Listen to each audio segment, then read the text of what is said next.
Los opinantes. Primera y última palabra. Muy bien, estamos de regreso después de esta pausa aquí en Los Opinantes, ya lo sabe, canal 73 de Easy CNR para prácticamente todo el estado y también a través de la red social NBC Network, en Facebook, por supuesto, ahí nos puede seguir vía internet. Saludo con muchísimo gusto, ya se los había anunciado previo precisamente a esta pausa, el arquitecto Jaime Martínez Veloz, bienvenido, ¿cómo está? Gracias. Muy buenas noches. Sí, buenas Jaime, noches. gusto saludarte. Amigo Ramón Castorena, ¿Cómo estás? Bien, encantado de Qué bueno. saludarlos. Bueno, vamos a sostener este diálogo, esta entrevista con Jaime Martínez Veloz. Ramón, te cedo, ya hablé mucho, te cedo la palabra. Pues la polémica. Jaime, ¿cómo has estado? Muy bien, mi querido Ramón. Pues en los últimos días hemos visto cómo en los medios de comunicación pues se ha dado cierta polémica por algunos eventos del futuro. Yo quisiera preguntarte a ti, ¿cómo te ves en los siguientes meses? Mira, yo fui el responsable durante la campaña pasada de construir la agenda legislativa para Baja California. Entonces hicimos un documento que presentó el ingeniero Jaime Bonilla como candidato, que se llama La frontera norte en la agenda nacional. Ahí es un documento que se hizo público y que pues construimos en foros, en encuentros con profesionales, con indígenas, con trabajadores, empresarios, comerciantes, y creo que es un buen documento de inicio. Naturalmente hay muchos temas que se pueden incorporar, es un documento de trabajo, pero que tiene temas centrales, ¿no? Tiene que ver con el papel, o sea, Baja California en el norte del país, por su ubicación geoestratégica, juega un papel determinante, no solamente en términos numéricos, quizá algunos lo ven solamente en términos de número de población.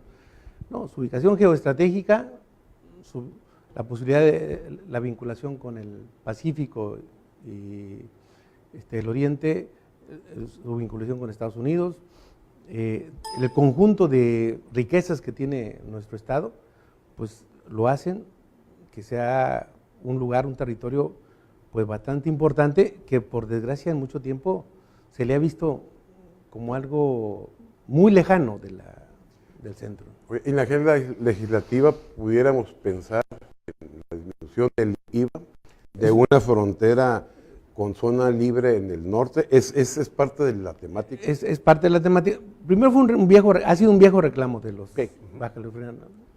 Hoy, en la primera propuesta, en donde se plantea que esta será en una franja de 30 kilómetros, bueno, también hemos hablado con por ejemplo, los agricultores de San Quintín, los trabajadores, los compañeros de Ensenada, en la necesidad, y hay una propuesta que le han hecho al presidente virtual, el nuevo presidente de México, que ganó las elecciones, un documento donde le solicitan que la zona libre se extienda. Antes era hasta Baja Sur. Y ya había un documento muy sólido técnicamente y muy bien fundamentado. Incluso me pareció curioso porque los agricultores plantean temas que les son propios, pero también temas de los trabajadores y de la gente que está ahí. Me pareció importante el tema el documento que elaboró el Consejo Agrícola de Baja California.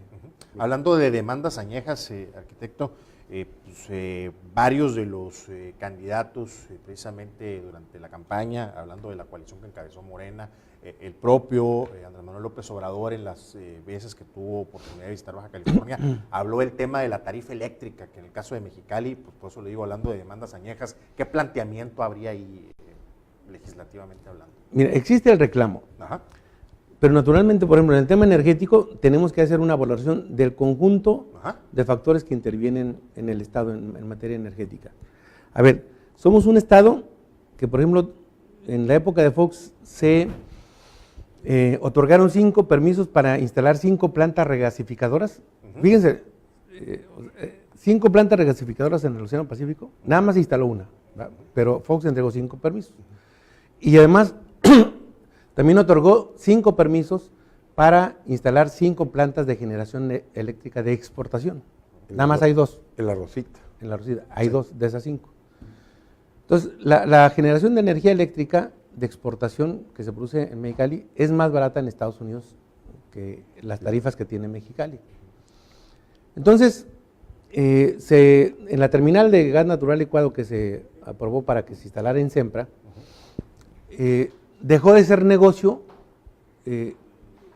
para el propósito original que se tenía, era traer buques metaneros con gas natural licuado en forma líquida, ahí a través de un proceso de regasificación donde utilizaban 1 millón, les autorizaron utilizar 1.100.000 metros cúbicos diarios de agua para meter un procesamiento y convertir el líquido en gas y luego por tubería llevarlo a las plantas de Mexicali y además gas a Estados Unidos. Cuando se descubre el gas lutita en el sur de Estados Unidos, deja de ser negocio la terminal de gas natural licuado. Y en la época de Lozoya, el de Odebrecht, se establece, digo, para ubicarlo, director de Pemex. Sí, en esa época. Construye un acuerdo con Yenova para construir una planta de licuefacción. Es decir, ahora es a la inversa, sería el negocio. Se va a llevar gas, es el propósito, se va a traer gas de Estados Unidos, se va a hacer líquido y exportar al oriente o a algunos otros lados del país. Aquí la pregunta es, ¿eso es rentable para Baja California? Tenemos que ver los números. ¿Es rentable para Baja California? ¿Van a pagar algún impuesto por ese trance? La utilización. La utilización del territorio. En este acuerdo que hizo Lozoya con Sempra, ¿realmente le beneficia al país? Son cosas que se van a tener que revisar. O sea, no se trata de echarlas al bote de la basura, no, pero sí hay que revisarlas porque ver qué tan conveniente o no es eso, porque me parece, están utilizando nuestro territorio exclusivamente como cuarto de máquinas, como tránsito. Como tránsito, le conviene a nuestro país. Es más, a ver, una pregunta, hay un puerto en Ensenada, en el Sausal. En el Sausal, ahí en Costa Azul. ¿Hay aduana? ¿Hay migración? ¿Tenemos el control nosotros como nación de ese lugar de seguridad nacional? Por eso les digo que la ubicación geoestratégica de nuestro estado juega un papel fundamental y vamos a tener que poner... A ver, tenemos un problema nosotros aquí de grave inseguridad. Estados Unidos tiene 27 millones de adictos que naturalmente demandan. Mientras no discutamos ese tema, ese asunto con Estados Unidos, olvidémonos de que va a haber una solución en México. Tienen 27 millones de adictos. El Centro de Estudios Sociales y de Opinión Pública de la Cámara de Diputados señala que se han introducido 20 millones de armas, fundamentalmente de Estados Unidos, la gran mayoría, no todas. Estados Unidos tiene 6.700 más o menos tiendas de armas en los estados que colindan con México. O sea, tienen 2 tiendas por cada kilómetro de frontera. Y tenemos un negocio de 30 a 40 mil millones de dólares anualmente, solamente por la cuestión de las armas. Entonces, a ver, yo me hago un cuestionamiento. La Primera Guerra Mundial duró 4 años, la Segunda Guerra Mundial duró 6 años. Y cuando menos la declaración de Reagan contra las drogas y la guerra contra las drogas, tenemos unos 35 años. Es más fuerte, el tema de las drogas tiene más potencia y más poder que la Segunda y la Primera y la Segunda Guerra Mundial. No, ¿qué es lo que pasa? O sea, tenemos que ubicar el asunto en su justa dimensión. ¿Qué es lo que pasa?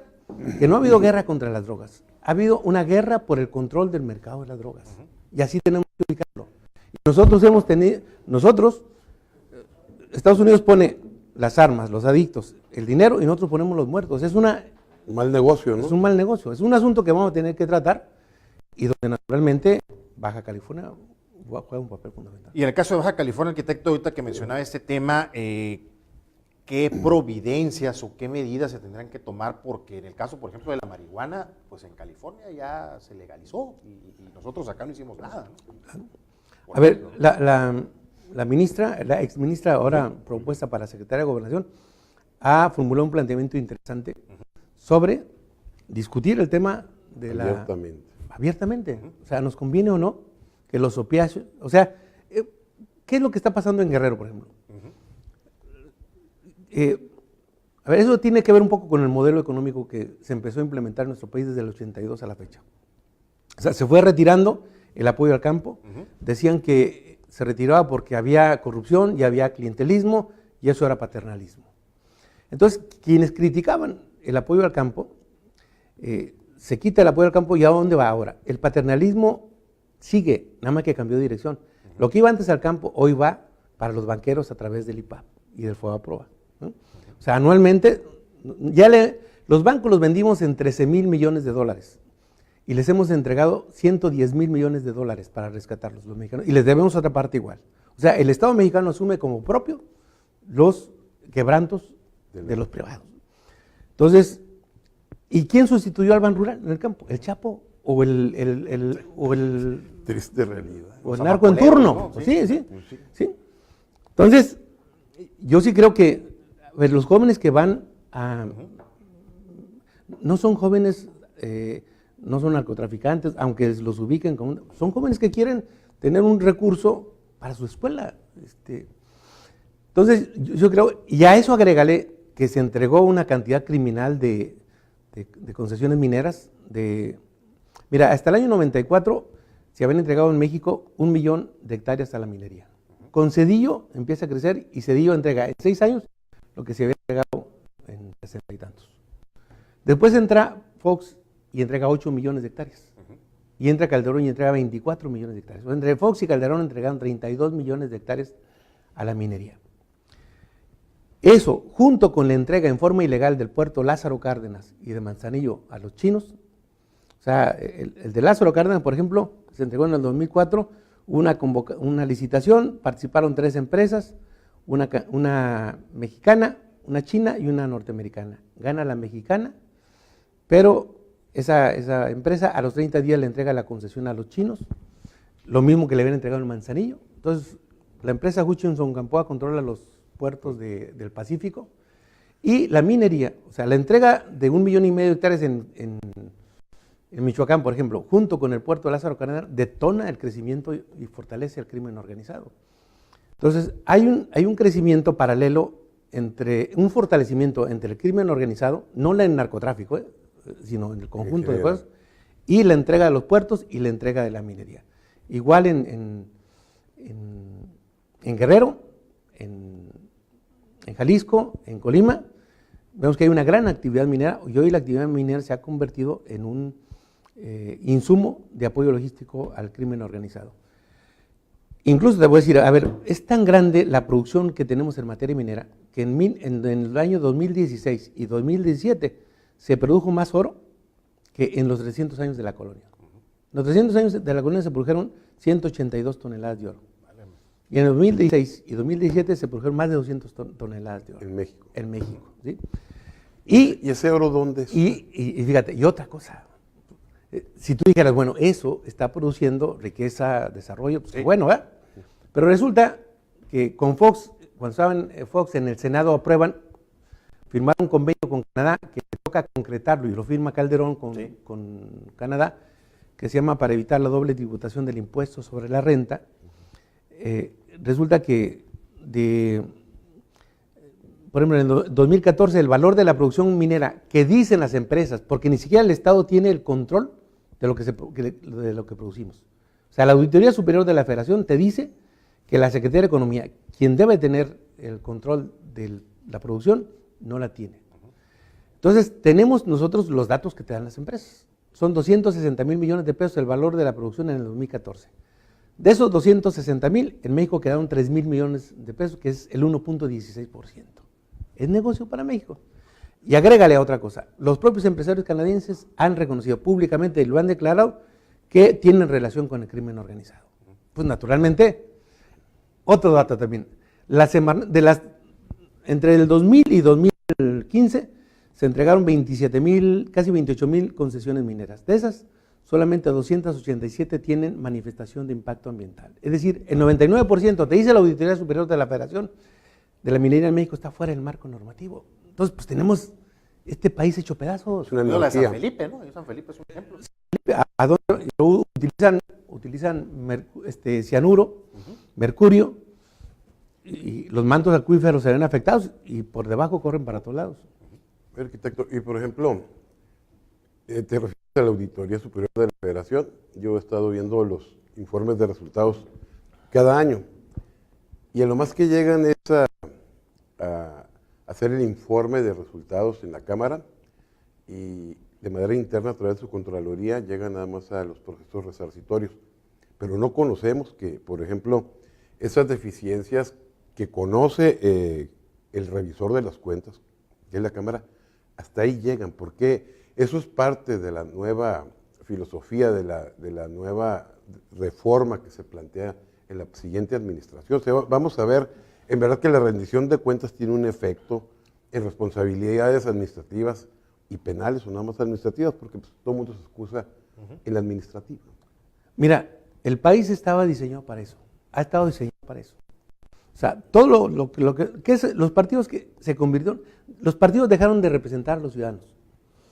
O sea, Sí. los desfondaron, se convirtieron en franquicias. O sea, el PRI, incluso cuando yo chico, o cuando estuve en el PRI, inicialmente de chico, yo veía que el PRI estaba ligado a la causa de la revolución, y el agrarismo. Después, cuando yo ingresé al PRI con Colosio, bueno, recupera una serie de banderas sociales, pero después se acaba. O sea, el PRI se convierte en una franquicia, lo mismo que pasó con el PAN, ¿sí? Incluso los dos candidatos que estaban compitiendo, Meade podía ser un excelente candidato al PAN. Yo creo que incluso le hubiera ido mejor al PAN y a Meade. Meade en el PAN. ¿Mande? En el Meade PAN. en el PAN. En el PAN. Pero estos dos núcleos, ¿qué es lo que han hecho? Yo creo que atrás de ellos, en México hay un partido que no tiene registro. Yo he llegado a esa conclusión. No tiene registro, pero actúa. Y actúa como un poder supranacional. Yo creo que es el PFM. Es el partido de las empresas financieras, energéticas y mineras. Y los partidos en las cámaras hacen eso. O sea, la Cámara de Diputados no sirve de nada. Así como está, no sirve de nada. Es el toma y daca, ¿verdad? Sí. O sea, te perdono esto, me perdono la de acá. Incluso ves a los privatizadores, que le llaman reformas estructurales. Ves los apellidos en el PRI y en el PAN sin mayor problema. Telles trabajó en el PAN, trabajó en el PRI, luego trabajó en el PAN, creó todo el mecanismo para privatizar los ejidos, la industria eléctrica. Aquí le quitó a Sempra todas las condiciones que la ley de puertos le obligaba cuando cuando tenía que construir el puerto, y luego después se convierte en parte del Consejo Administrativo de Sempra. Entonces, tenemos como unos 50 más o menos. El orden. El Orbi también estuvo metido Sí, en polémica la negociación. empresa. Sí, La empresa. la empresa Gas, donde él era socio, fue de los que le vendieron esa empresa a Sempra, pero, o sea, ves el involucramiento de muchos actores que privatizan. Ahí tienes, Cedillo privatizó los ferrocarriles, y luego ahora es empleado de los Y ferrocarriles. los aeropuertos. Los puertos y los aeropuertos. Aquí ves, por ejemplo, Larrea, fíjate, el polémico Larrea, que le mandó una carta a sus trabajadores para que no votaran por Andrés Manuel. Aquí es el socio estratégico mexicano del aeropuerto de Tijuana. ¿Y por qué no pagan el predial? Así de sencillo. O sea, grandes ganancias. Eso es lo que es este país. Y te voy a decir una cosa, por eso, solamente por eso, explicas el triunfo de Andrés Manuel. O sea, Andrés Manuel no se movió un ápice de lo que planteó en 2006. ¿Qué es lo que pasó? Que el país involucionó. O sea, le están diciendo, si gana Andrés Manuel nos vamos a endeudar. A ver, del 2006, que teníamos una deuda de 2 billones de pesos, subió a 11 billones. Y ahora acaban de pedir 10,000 millones de pesos más. De dólares, perdón. Había alrededor de 50,000 homicidios en el sexenio de Fox. Con Calderón suben a 120 y ahora suben, o sea, llegaron como 250,000 en los... Entonces, el país se involucionó producto de estos intereses. Del 94 a la fecha, mira, en el 94 las 9 familias más ricas del país tenían, incluyendo a Carlos Slim, muy apenas 10,000 millones de dólares. Y esas mismas 9 familias en el 2014 tenían 135,000 millones de dólares. Nunca en la historia de México, nunca, una riqueza tan obscena, una forma de enriquecimiento tan obsceno como lo que se produjo en estos años. Pues la gente se cansó. Ahora, el reto es enorme, sí, claro. O sea, los reclamos están ahí. Sí, y la vara está muy alta. Y la vara está muy alta. Y además, no puedes fallar. O sea, y con otra, el dirigente está para entender, no para que lo entiendan. O sea, el gobierno de Andrés Manuel y todo lo que lo apoyamos va vamos a tener que dar resultados desde el mismo primer mes de diciembre. O sea, no de que estamos, vamos a empezar, vamos a recibir, tenemos que dar resultados del mes de diciembre. Por eso debemos entender que el equipo de Andrés Manuel está participando en el proyecto de la ley de ingresos y esperemos que ahí se esté trabajando lo de la disminución del IVA, entre otras cosas. Del IVA, y yo espero que también estén tratando lo de la Zona libre. Zona libre. Yo estoy incorporado en algunos temas se va a crear una nueva institución para atender a los pueblos indígenas, el Instituto Nacional de Pueblos Indígenas, en donde hay un presupuesto que bajaba a los pueblos por distintas, o dice que bajaba por distintas dependencias federales, y en realidad no bajaba.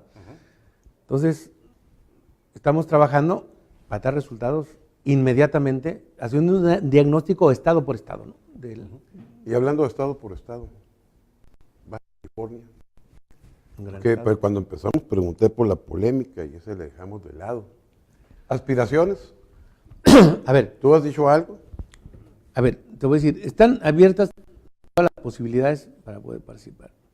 En donde quepa yo para desempeñar una tarea, con la formación que tengo, con el conocimiento que tengo de las cosas, lo haré con mucho gusto. No estás casado con nada. Hay todas las posibilidades y no descarto ninguna. Eso sí, cualquier decisión que tome, pues naturalmente tendrá que estar construida con la venia y el acuerdo de Andrés Manuel López Obrador, y aquí del responsable de la coordinación estatal, que es el ingeniero Jaime Bonilla. O sea, no tengo muy claro, por esta experiencia que he ganado en la vida. Has correteado, sabes cómo se masca la iguana. manejan las cosas, ¿no? Sí, pues sí. Pero hay que estar. ¿Qué lo lleva, arquitecto, a responderle, pues digo públicamente, porque bueno, trascendió después en los medios de información, ¿no? Y en redes sociales, esta respuesta a Arturo González Cruz? A ver, hice una narrativa solamente de hechos que sucedieron, ¿no? Ajá. O sea, ahí está. Particularmente por el tema de la residencia, un comentario ahí que sale, ¿no? Es que ha sido un comentario frecuente. Ajá. Ya choteado, ¿no? Ajá. Sí. Repetitivo. Sí. Entonces, pues digo, ¿qué necesidad? Ahora, bien, primero, no hay convocatoria. ¿Qué nos estamos disputando si no hay convocatoria? ¿Hay proceso todavía? No hay No, proceso. ni siquiera ¿verdad? arranca el proceso Entonces, pues yo lo único que aclaro, digo, Que si sí te ve- quieren descalificar desde antes, ¿Qué dices que sí vives aquí? pues digo, ahí le pueden decir a todos mis cuates, ¿verdad?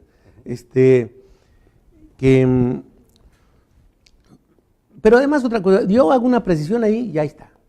Porque además, tengo claro, a ver, mi adversario no es Arturo, es mucho más, o sea, yo estoy involucrado en una dinámica aquí donde yo sí quiero que terminen los 30 años del PAN, que se cumplirán el año que entra. O sea, eso sí quiero. ¿verdad? Y tengo muy claro que tenemos que hacer una estrategia muy inteligente. No está en automático. O sea, yo participé si fui el articulador de la agenda, a ver, muchos temas que están en la agenda son rescatados de la agenda nacional que hace Andrés Manuel, y muchos son propios, los tienes que empatar. Te das cuenta de la problemática de San Quintín, las broncas que tiene Ensenada, los compañeros de Rosarito, los pueblos nativos originarios. Sí. Por ejemplo, Ensenada, el 43% de Ensenada está concesionado a la minería, 43% de un territorio tan grande. Enorme. Calderón entregó más de 2 millones de hectáreas a la minería. Vale, Solamente Calderón. ¿no? Entonces, los problemas que tenemos con un gobierno que yo diría a Baja California, ¿qué lo caracteriza? Yo diría al gobierno de Baja California, cuando menos, o a la sociedad que le preocupan. Muchas cosas, pero yo digo que hay 4 esenciales: la inseguridad, la corrupción, la impunidad y la incompetencia política. O sea, De acuerdo. esta sociedad vive gracias a los ciudadanos y tiene que rascársela todos los días con sus propias uñas para ver cómo salir adelante. ¿Cuántos crímenes de los que suceden se solucionan? Tenemos que fortalecer el aparato de procuración de la justicia. Fíjense, no me gusta hacer comparaciones y mucho menos con Estados Unidos. Pero yo tengo que reconocer que en Estados Unidos, a ver, ellos son un país capitalista por excelencia, pero lograron configurar un cuerpo judicial sólido y un aparato de procuración de justicia también con Puntual. bastante apoyo y puntual, sólido, que han impedido que, por ejemplo, un presidente como Donald Trump venga, tome una decisión y el Poder Judicial lo para. A ver, o sea, ellos como país han construido un mecanismo de protección para evitar meterse en una bronca que pueda hacer luego que ese país se pueda balcanizar o que se pueda fragmentar o que se pueda confrontar. Entonces, en México y en Baja California particularmente, requerimos un Congreso del Estado sólido, independiente, un aparato de procuración de justicia igual y un Poder Judicial de la misma manera. Pero todo esto acompañado en un proceso nacional. No lo podemos hacer aisladamente. O sea, por ejemplo, yo ya veo con esta actitud que tiene la futura Secretaria de Gobernación, con el Secretario de Seguridad Pública, Alfonso Durazo, acompañado por un gobierno de Baja California, para entrarle juntos al tema de la migración, al tema de las adicciones, podemos ir construyendo una narrativa distinta. Hablar del tejido social y ya no estar hablando de la bala, ¿no? O de la incompetencia para procesar o siquiera investigar los delitos de alto impacto. Claro. Es insuficiente. Claro. Ahora, estas reducciones que está planteando Andrés Manuel, o sea, a mí me tocó ver de cerca su gobierno en la Ciudad de México. Sí. Es cierto, hay un recorte y a mí me parece que ese recorte tiene como finalidad dedicar mayor recursos al gasto social. No resuelve el asunto de fondo, es cierto, ¿verdad? Pero sin embargo no es lo mismo a tener un joven con una beca para que se pueda capacitar. Contienes, ¿no? ¿Sí? Y eso no es lo único. Si fuera lo único, se van a realizar una serie de acciones de otra naturaleza. Pero a las madres solteras, ¿no? Garantizar el abasto de medicamentos. ¿Por qué tenemos que comprarlos tan caros a las empresas? Es un negociazo. Los adultos mayores. Brutal. Nota que sea medicamento. Y el impacto que ha tenido positivo Andrés Manuel con Donald Trump se debe precisamente a que hay una concordancia en relación a frenar la migración con desarrollo. Esa es la parte que yo he entendido, pero no he entendido cómo le van a hacer. A ver, yo creo que Estados Unidos tiene sus propias prioridades y Donald Trump las suyas. De acuerdo. ¿Verdad? El muro, por ejemplo. No, te voy a decir, ¿sabes cuál es la prioridad de Donald Trump? Desde mi punto de vista, su reelección. Su reelección. Entonces, pasa a ser el Tratado de Libre Comercio un tema secundario. O sea, ya no nos estamos peleando por el Tratado de Libre Comercio. ¿Por qué ve para el sur y empieza a medir el agua a los comotes, como dicen? O sea, quizá como país a país, desde el punto de vista bélico, no hay punto de comparación. No es por ahí. Sin embargo, desde el punto de vista político, o sea, el triunfo de Andrés Manuel López, pelearse con los mexicanos, para él sería el peor negocio. Él en su mente está el negocio. ¿Sí? Entonces, desde mi punto de vista, y además, también Andrés Manuel, ¿para qué se va a pelear con él? ¿Para qué va a abrir un frente? Pues, claro. Pero por otro lado, tampoco vamos a caer en las ingenuidades, torpezas de poner a un ministro que es amigo del yerno. Es la peor aberración. Los primeros pasos de Ebrard, a mí me parece que han sido muy puntuales, muy serios. Yo percibo que hay un cambio de actitud, Pues claro. precisamente porque le cambiaron las circunstancias a Estados Unidos. O sea, ya no es el Donald Trump que venía a insultar al presidente de Los Pinos. Lo podía hacer con el actual, con este no. Sabe las implicaciones que tendría al interior de su propio país. Interesante. Arquitecto, y volviendo al tema de Baja California y particularmente el proceso electoral, en caso, hablo de manera hipotética, que las condiciones le favorecieran para una candidatura a gobernador del estado, ¿lo haría aunque sea un periodo solamente de 2 años? ¿O qué se podría hacer en 2 años después de estos 30 años a los que hacemos referencia ahorita de pues rezagos, ¿no? Mira, no solamente, cuando eres parte de un proyecto nacional, Ajá. o sea, cada quien cumple un papel, ¿verdad? Yo no aspiraría a ser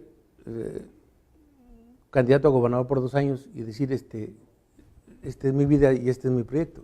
O sea, sería parte de un proyecto donde yo cumpliera una parte de ese proyecto. Pero en 2 años, ¿qué sí se puede hacer? En 2 años se pueden traspasar cumplir con el artículo 115 constitucional para traspasar los organismos operadores de agua a los municipios. Okay. Con una transparencia absoluta,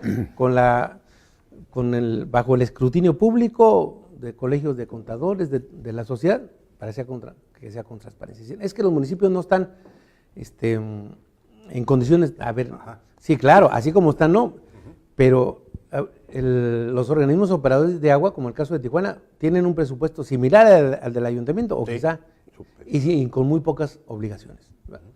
Pues claro, el ayuntamiento como está así, pues no lo podrá hacer. ¿Qué sí se puede hacer? Construir las bases para crear un sistema de procuración de justicia sólido y un consejo y un poder judicial independiente, sólido, que esté armonizado también con los cambios que existan en el país. Se puede incorporar y garantizar la inversión pública, se puede potenciar, fíjate, la inversión pública con la participación comunitaria tiene muchos aspectos positivos. Primero, potencializas, con la participación de la comunidad, potencializa la inversión, le creas esperanza a la gente y, sobre todo, produces niveles de estabilidad y gobernabilidad porque todo el mundo está apurado y se siente parte de un proyecto. No que hasta hoy, relegado, llegan las empresas constructoras, construyen como quieren, hacen lo que quieren, se retiran a la hora que quieren. Entonces, yo no necesité 2 años aquí para construir una gran organización comunitaria cuando estuve trabajando en Solidaridad. En 10 meses la tuvimos. Claro, y lo tengo que reconocer, hubo la apertura y la actitud abierta en aquel tiempo de don Carlos Montejo Favela, presidente del Partido Acción Nacional, al cual yo le guardo mucho cariño y respeto, y logramos hacer muchísimas obras, se suponía que éramos de 2 partidos distintos. Exacto. ¿Sí? Entonces, yo sí creo que para California requiere, yo no estoy en contra del PAN, estoy en contra de quienes han utilizado Acción Nacional como una forma de enriquecimiento. Y hay una distancia enorme entre don Carlos Montejo y Kiko Vega. Y en los 2 años, la revisión de los contratos de las APP. Por ejemplo, esas. A ver, nosotros decimos, nosotros no estamos en contra de las APP, estamos en contra de la forma en cómo están operando. ¿Verdad? Las letritas negras de todos claro. los recuerdos.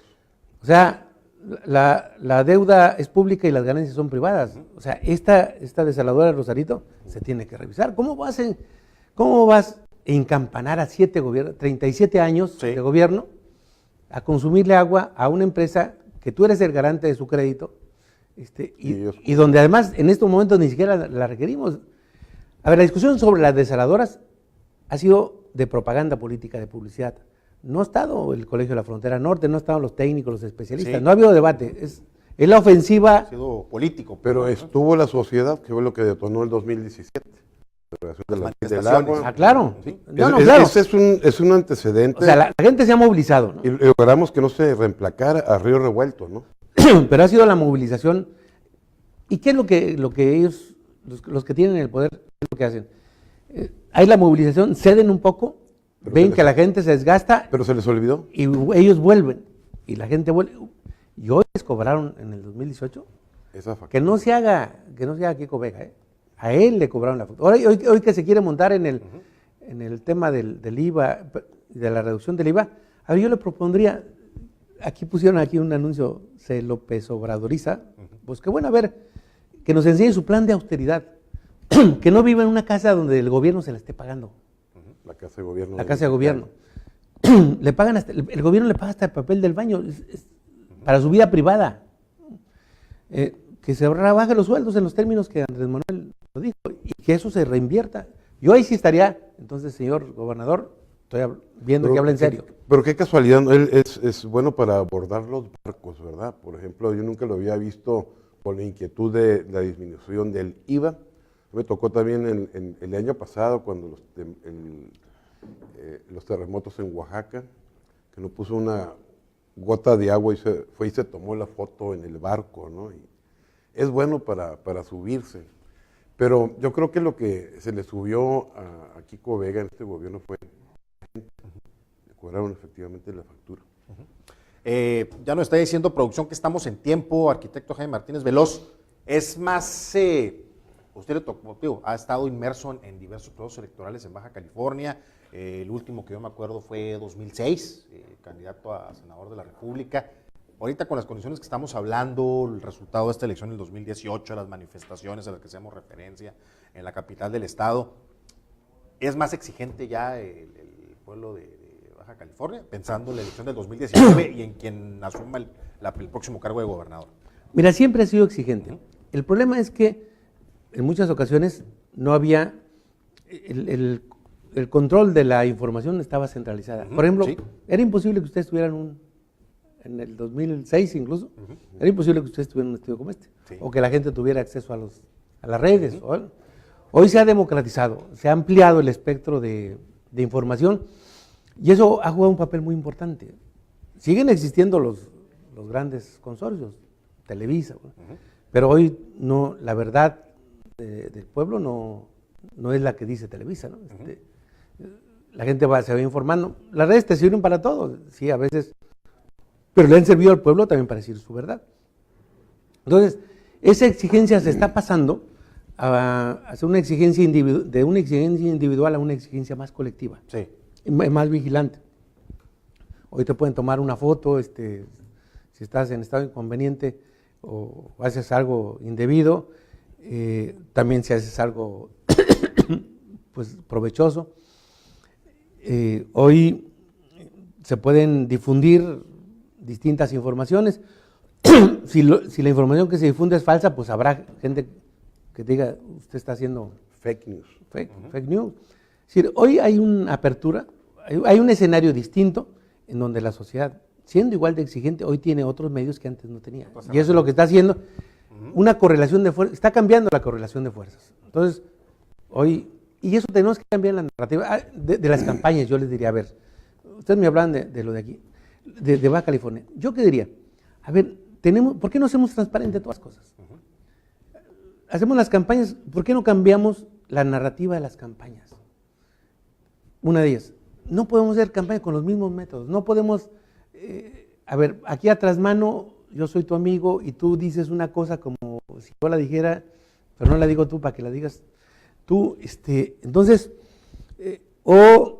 empieza a entrar el dinero. A ver, los señores de la zona norte, yo los respeto, su labor que hagan, pero no se metan en las campañas. O si no se meten en las campañas, o otros señores de otro, son muy respetuosos. ¿Por qué? Porque entonces empiezan a empañar todo y los que entran, por ejemplo, tenemos el problema de Lomas del Rubí.